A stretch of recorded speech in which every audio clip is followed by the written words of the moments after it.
اعوذ باللہ من الشیطان الرجیم، بسم اللہ الرحمن الرحیم۔ السلام علیکم۔ آج ہم شروع کرتے ہیں 10th کلاس کی اردو کی بک کا سبق نمبر 15۔ نظم کا نام ہے کسان اور اس کے شاعر کا نام ہے جوش ملی آبادی۔ سب سے پہلے ہم جوش ملی آبادی کی حالات زندگی کے بارے میں جانتے ہیں۔ ولادت 1892، وفات 1986۔ حالات زندگی: ان کا نام شبیر حسن خان اور جوش تخلص تھا۔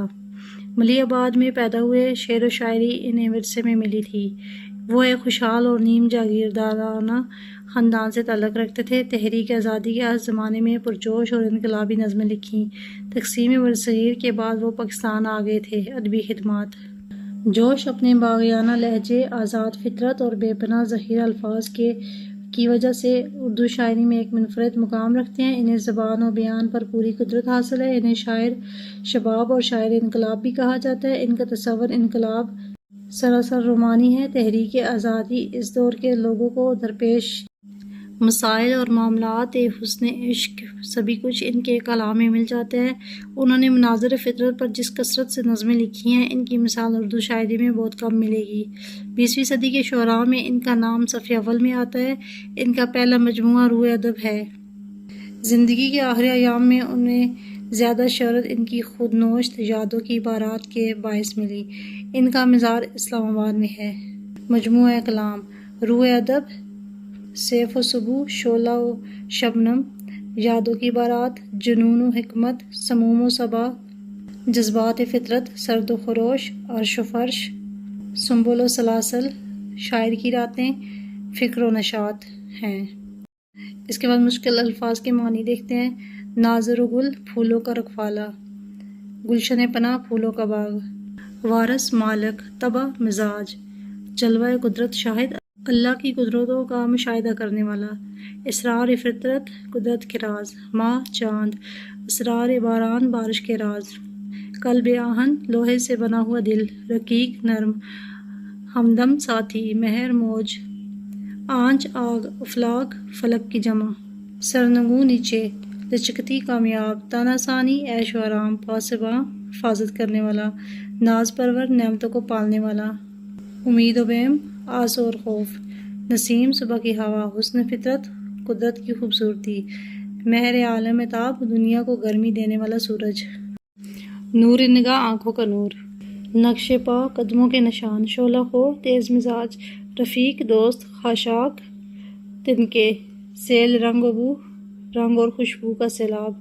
نبض خاک، مٹی کے اوپر، قوت تخریب، تباہ کرنے کی طاقت، ببکتہ، تر و تازگی، ظلمت، اندھیرا، آنچ، گرمی، مشقت، محنت، مزدوری، دوش، کاندھا، خاک، مٹی، تانا ثانی، سستی، تمدن کا چراغ، تہذیب کی روشنی، پھاوڑا، کدال، جانب، طرف، تیوری، پیشانی، جلسے ہوئے، جلے ہوئے۔ اس کے بعد ہم اس نظم کا مرکزی خیال دیکھتے ہیں۔ اس نظم میں شاعر نے ایک گمنام کردار کسان کو خراج تحسین پیش کیا ہے۔ شاعر یہ نکتہ واضح کر رہے ہیں کہ کسی بھی ملک کی معیشت میں کسان ریڑھ کی ہڈی کی حیثیت رکھتا ہے۔ وہ دن رات محنت و مشقت سے گرمی سردی کی پرواہ کیے بغیر فصلوں کی نگہداشت کرتا ہے، جس کی محنت پر سارا جہاں پلتا ہے۔ حلال رزق کا مطلب کسان سے پوچھو، پسینہ بن کے بدن سے لہو نکلتا ہے۔ اس کے بعد ہم اس کا خلاصہ دیکھتے ہیں۔ جوش ملی آبادی کی نظم کسان، شعلہ و شبنم سے لیا گیا ہے، جس میں کسان کی محنت و مشقت کا نقشہ خوبصورت الفاظ میں پیش کیا گیا ہے۔ فرماتے ہیں کہ جتنی بھی اس دنیا کی خوبصورتی نظر آتی ہے، یہ انہی مزدوروں کی مشقت کا صلہ ہے۔ لہلاتے ہوئے کھیتوں کا تسلسل اپنی امیدوں سے وابستہ رکھے ہوئے فطرت کو خوبصورتی بخشتا ہے۔ کسان کی خون کی گرمی فصلوں کی شادابی کا سبب بنتی ہے، کیونکہ کسان اس کی مٹی کا نبض شناس ہوتا ہے۔ دھوپ ہو یا بارش، کسان کی مشقت کے نشان ان لہلاتے کھیتوں میں پوشیدہ ہیں۔ دن رات کی محنت اور مشقت کسان کی عظمت کی نشانی ہوتی ہے۔ اس کے بعد ہم اس کی تشریح دیکھتے ہیں۔ شعر نمبر 1 ہے۔ ناظر گل، پاسبان رنگ و بو، گلشن پناہ، ناز و پرور، لہلاتی کھیتوں کا بادشاہ۔ حوالہ نظم و شاعر: نظم کسان، شاعر جوش ملی آبادی۔ کسان ملکی معیشت میں ریڑھ کی ہڈی کی حیثیت رکھتے ہیں۔ تشریح: شاعر جوش ملی آبادی نے معاشرے کے ایک ایسے کردار کے کام کو خراج تحسین پیش کی ہے جس کو ہم پیشے کے اعتبار سے کم حیثیت کا سمجھتے ہیں۔ شاعر نے بڑی خوبصورت انداز سے کسان کو اپنے کھیتوں کا بادشاہ کہا ہے۔ جیسے بادشاہ کا کام اپنی رعایا کی فلاح و بہبود کی کوشش کرنا اور ان کی خبرگیری کرنا فریضہ اول ہے، بالکل اسی طرح کسان بھی محنت و مشقت کر کے فصلیں اگاتا ہے، اپنے کھیت کھلیانوں کے ناز نخرے اٹھاتا ہے۔ یہ کسان ہی کی محنت اور ہمت ہے کہ سارا جہاں غلے کی فراوانی سے فیضیاب ہوتا ہے۔ دوسرا شعر ہے وارث اسرار فطرت فاتح امید و بیم، محرم اسرار پاراں واقف طبع نسیم، حوالہ نظم و شاعر، نظم کسان، شاعر جوش ملی آبادی، مفہوم اس دنیا میں غلے کی فراوانی اور زندگی کی رونق کسان ہی کے دم سے ہے۔ تشریح اس شعر میں شاعر نے کسان کی محنت اور ہمت کو خراج تحسین پیش کرتے ہوئے کہا ہے کہ کسان فطرت کے تمام رازوں سے واقف ہے، اسے معلوم ہے کہ کون سا موسم کس فصل کے لیے موزوں ہے اور بارش سے کیسے فائدہ اٹھانا ہے۔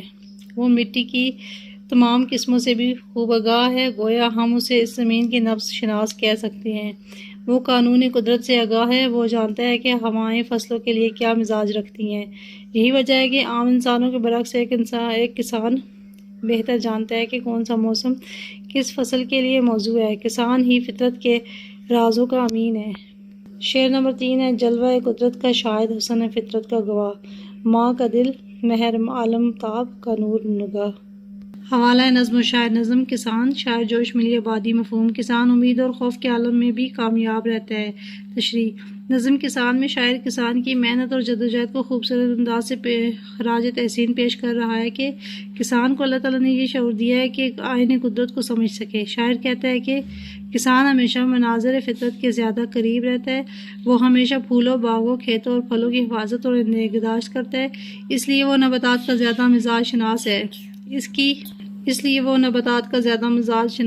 اس کی نگاہیں ہر فطرت کے نظارے دیکھتی رہتی ہیں، راتوں کو اٹھ کر کھیتوں کو پانی دیتا ہے، اس لیے چاند اسے محبت بھری نظروں سے تکتا ہے اور تپتی دوپہر میں کھیتوں اور باغوں کی رکھوالی کرتا ہے، اس لیے سورج کی کرنیں بھی اس سے پیار کرتی ہیں۔ اس شعر میں صنعت سہارا کا سہارا لے کر کسان کو چاند کا دل اور سورج کا نور نگاہ کہا گیا ہے۔ بقول شاعر طفل باراں تاجدار خاک امیر بوستان، ماہر آئین قدرت ناظم بزم جہاں۔ شعر نمبر 4 ہے قلب آہن جس کے نقش پا سے ہوتا ہے رقیق، شعلہ خو جھونکوں کا ہمدم تیز کرنوں کا رقیق، حوالہ نظم و شاعر، نظم کسان، شاعر جوش ملی آبادی، مفہوم مستقل مزاجی اور ہمت ہی کامیابی کا زینہ ہے۔ تشریح کسان کی محنت، ہمت اور عظمت کو خراج تحسین پیش کرتے ہوئے شاعر کہہ رہا ہے کہ کسان ہی ہے جسے اللہ تعالیٰ نے قدرت کے رازوں سے آگاہی اور شعور دے رکھا ہے۔ کسان ہی وہ عظیم انسان ہے کہ جس کے قدموں کے نشان سے پتھریلی زمین بھی نرم اور ہموار ہو جاتی ہے۔ وہ طلوع صبح سے ہی کھیتوں میں کام کرنے چلا جاتا ہے اور دوپہر تک وہیں کام کرتا رہتا ہے۔ سورج کی تپش اور گرمی بھی اس کی ہمت کو کمزور نہیں کرتی، وہ مسلسل محنت کے جذبے سے لگا رہتا ہے، مختلف قسم کی فصلیں اور اناج اگاتا رہتا ہے۔ یہ کسان کے کام کا والہانہ پن ہے کہ ہر ناممکن کام کو بھی ممکن کر جاتا ہے۔ اگر کسان کے مزاج میں استقلال اور اپنے کام سے عشق نہ ہوتا تو آج یہ سرسبز و شاداب فصلیں تیار نہ ہوتی۔ شعر نمبر 5 ہے لہر کھاتا ہے رگ خاشاک میں جس کا لہو، جس کے دل کی آنچ بن جاتی ہے سیل رنگ و بو، حوالہ نظم و شاعر، نظم کسان، شاعر جوش ملی آبادی۔ تشریح شاعر کسان کی عظمت اور محنت کو خراج تحسین پیش کرتے ہوئے اس کی عقل مندی اور اپنے پیشے سے سچی لگن کو خوبصورت الفاظ کا جامہ پہنا کر کہہ رہا ہے کہ کسان کا دل اپنی فصلوں کے ساتھ دھڑکتا ہے، وہ دن رات کھیتی باڑی کی فکروں میں غرق رہتا ہے، اس کے دل اور دماغ میں منصوبہ بندی چلتی رہتی ہے کہ کب اور کیسے فصلوں کو اگانا ہے، انہیں بر وقت پانی دینا ہے، غیر ضروری جھاڑیوں اور پودوں کو تلف کرنا ہے، الغرض اس کی اگائی ہوئی فصلیں، سبزیاں اور پھل اس کی دانائی اور عقل مندی کی کو ظاہر کرتی رہتی ہیں، کیونکہ کسان کی دن رات محنت و مشقت کے بل بوتے پر ہی اس جہان میں غلے کی خوشحالی پائی جاتی ہے۔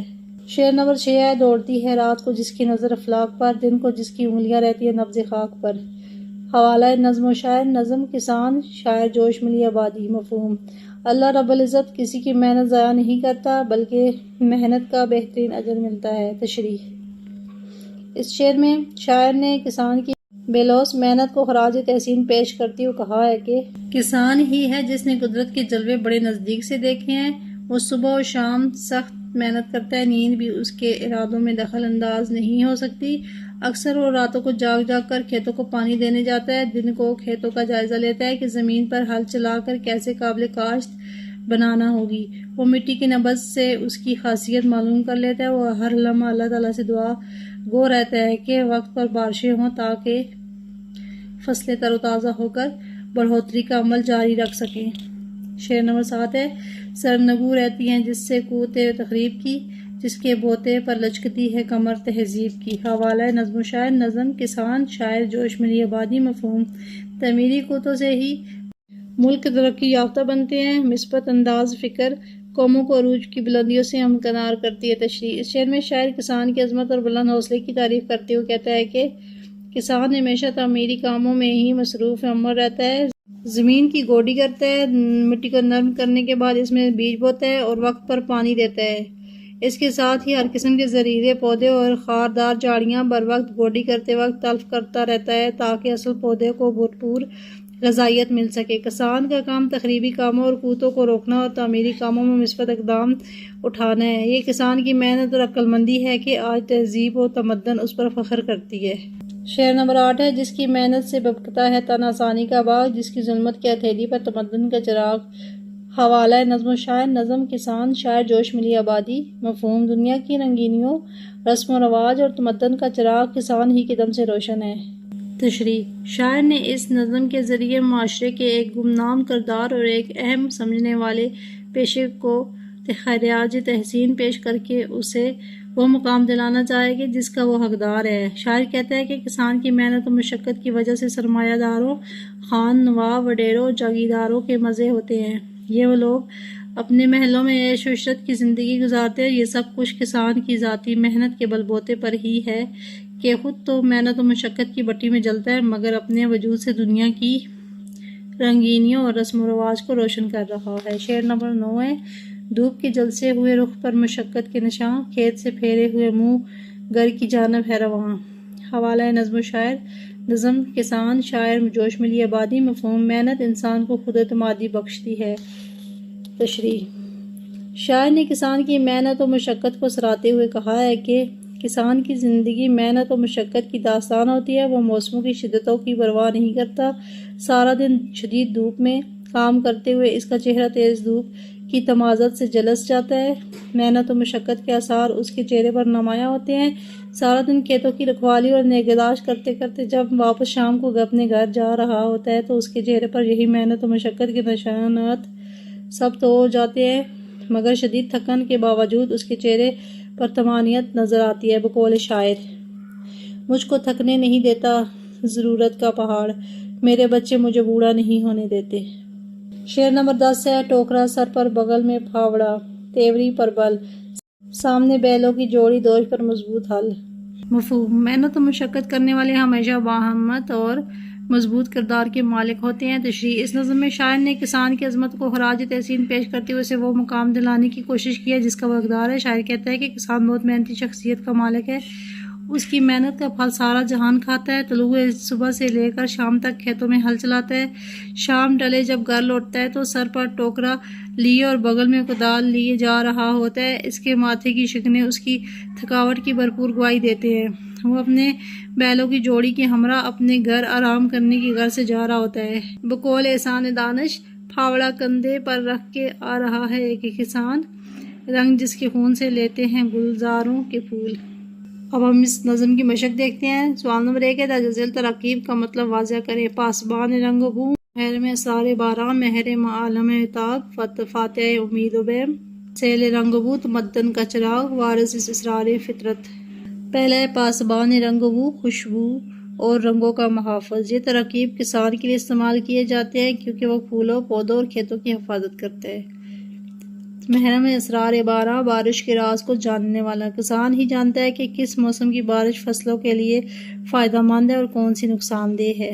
مہر عالم عتاب، دنیا کو روشنی دینے والا۔ کسان کی محنت و مشقت سے غلے کی فراوانی ہوتی ہے، اس لیے اسے سورج سے تشبیہ دی ہے۔ فاتح امید و بیم، فتح امید اور نا امیدی کے درمیان ہوتی ہے۔ کسان ہر قسم کی امید اور نا امیدی سے بے نیاز ہو کر اللہ تعالیٰ کے بھروسے اور اپنی محنت پر توکل رکھتا ہے۔ سیل رنگ و بو، رنگوں اور خوشبوؤں کا سیلاب۔ کسان کی محنت ہی کی بدولت رنگوں اور خوشبوؤں کا سیلاب رواں دوا ہے۔ تمدن کا چراغ، زندگی گزارنے کا سلیقہ۔ کسان ہی کی بدولت تمدن کا چراغ روشن ہوتا ہے۔ وارث اسرار فطرت قدرت کے رازوں کا امین۔ شاعر نے کسان ہی کو وارث اسرار فطرت قرار دیا ہے۔ سوال نمبر 2 ہے، جس کے بوتے پر لچکتی ہے کمر تہذیب کی، اس مصرے کی وضاحت کرے۔ جواب: نظم، کسان، شاعر، جوش ملی آبادی۔ مطلوبہ جواب: زراعت کسی بھی ملک کی ترقی اور پیداوار میں مرکزی حیثیت رکھتی ہے۔ جس ملک کی معیشت مستحکم ہوگی وہ تمدن و تہذیب میں بھی سب سے بڑھ کر ہوگا۔ اس مصرے میں بھی شاعر نے کسان کے کردار کو دنیا کی تہذیب و تمدن کا باعث قرار دیا ہے۔ آج دنیا میں جتنی بھی ترقی یافتہ اور تہذیب یافتہ اقوام فخر و غرور کا باعث بنی ہیں، ان کی محنت اور عظمت کو کبھی فراموش نہیں کیا جا سکتا۔ جس کھیت سے دہقان کو میسر نہیں روزی، اس کھیت کے ہر خوشہ گندم کو جلا دو۔ سوال نمبر 3 ہے، اس نظم کے ہر شعر کے دونوں مصروں میں ہم قافیہ الفاظ موجود ہیں۔ جیسے پہلے شعر کے ہم قافیہ الفاظ یہ ہیں: پناہ بادشاہ۔ آپ اس نظم میں سے ہم قافیہ الفاظ کے 5 جوڑے چن کر اپنی کاپی میں لکھیں۔ جواب: افلاک، خاک، تخریب، تہذیب، باغ، چراغ، نشاں، رواں، بل اور حل۔ سوال نمبر 4 ہے، مصرے مکمل کریں۔ سوال نمبر 4 ہے، مصرے مکمل کریں۔ پہلا ہے، لہر کھاتا ہے رگ خاشاک میں جس کا لہو بے سرنگوں رہتی ہے جس سے قوت تخریب کی۔ جیم، جس کے بوتے پر لچکتی ہے کمر تہذیب کی۔ دال، دھوپ کے جلسے ہوئے رخ پر مشقت کے نشاں۔ اس کے بعد سوال نمبر 5 ہے، اس نظم کا خلاصہ لکھیں۔